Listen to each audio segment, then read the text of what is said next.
한반도를 둘러싼 심상치 않은 국제 정세가 살아날 듯하던 경제를 옥죄고 있습니다.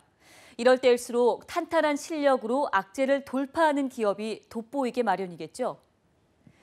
지난 한 주 돋보였던 기업과 그렇지 못했던 기업들, 기업 기상도를 통해 살펴보시죠. 김종수 기자입니다. 한 주 기업 뉴스 리뷰 주간 기업 기상도입니다. 북한의 핵도발, 이에 맞선 사드 배치와 중국의 번지수 잘못 찾은 보복, 자유무역 협정 깨겠다는 엄포까지 경제 전반에 먹구름이 짙게 깔렸습니다. 기업 기상도 이 복합 악재 뚫고 햇살 받은 기업부터 찾아 출발합니다. 먼저 SM 상선입니다. 파산한 한진해운자산 일부를 사들여 출발한 이 회사가 본격 몸집 불리기에 나섭니다. 이달 말 SM그룹 내 대한상선, 우방건설과 합병합니다. 자산 규모가 1조 원대로 불어나고 200%가 넘던 부채 비율도 170%대로 낮아집니다. 배도 연말까지 30척으로 늘리고 노선도 확충합니다. 현 추세대로면 세계 20위권도 가능하다는 관측입니다. 하지만 SM의 적재 능력은 아직 표준 컨테이너 기준으로 5만여 개 정도, 60만 개에 달했던 세계 7위 한진해운의 빈자리 메우긴 부족합니다. 우호연 회장님, 아직 갈 길이 멉니다. 다음은 LG화학입니다.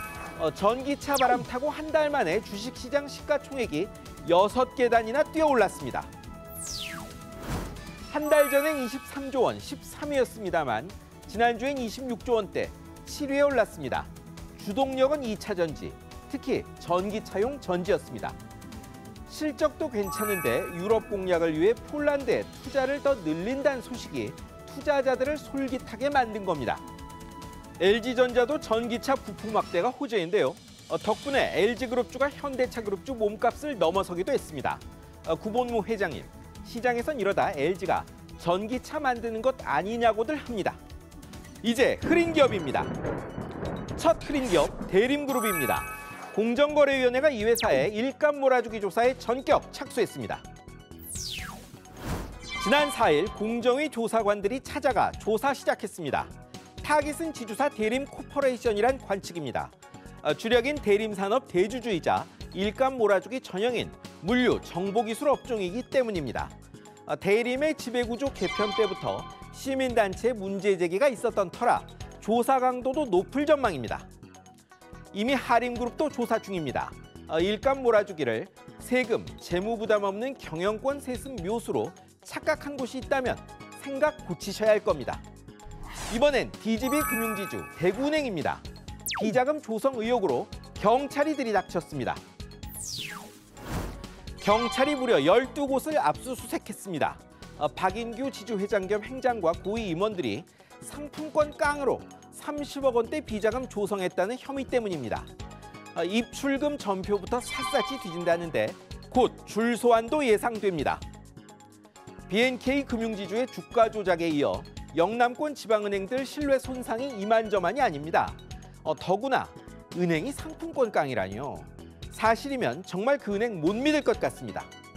다음은 효성입니다. 들통난 분식회계 때문에 현 규정이 생긴 뒤 최대 과징금이 부과됐습니다.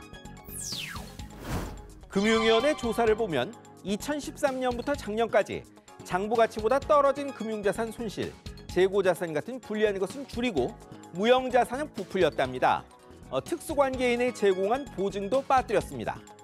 과징금 50억 물고 2년간 당국이 지정한 곳에서 감사받아야 합니다. 이게 다가 아닙니다. 한 달여 전엔 부실회사를 주력 계열사 효성에 떠넘긴 혐의로 조성래 명예회장 3부자가 검찰에 고발됐죠. 효성이 넘어야 할 산이 좀 높아 보입니다. 이번엔 유한 킴벌리, P&G, LG 유니참입니다. 유해물질 생리대 논란이 여기로도 번졌습니다. 여성환경연대가 대학연구소에 의뢰해 분석한 결과가 공개됐습니다. 깨끗한 나라 외에 이들 회사 제품도 휘발성 유기화합물이 나왔다는 게 골자입니다. 새 회사들은 안전기준에 맞춘 제품이라며 펄쩍 뛰는데 정부 전수조사 결과는 더 기다려야 합니다. 안전기준에 맞췄다는 말이 맞다면 참 억울할 겁니다. 하지만 그 분석이 사실이라면 아무것도 쓸 수 없다는 결론에 여성들은 더 황당합니다. 현 인력 다 안고 가면 미래가 없다며 있던 사람도 대거 자르던 은행들이 채용을 대폭 늘린답니다. 새 정부 기조 맞추려는 억지 춘향은 아닌지, 그간 사람 자르기가 경영진 실적 내기 위한 엄살이었는지 살펴볼 일입니다. 지금까지 주간 기업 기상도였습니다. 경기도 성남시 분당구와 대구시 수성구가 투기 과열지구로 추가 지정되고 그간 유명무실했던 민간택지 분양가 상한제가 부활할 전망입니다. 국토교통부가 발표한 파리 부동산 대책 후속 조치에 담긴 내용들인데요. 일부 지역 집값이 들썩이는 풍선 효과를 차단하려는 정부의 강력한 의지 표현이라는 분석이 힘을 얻고 있습니다.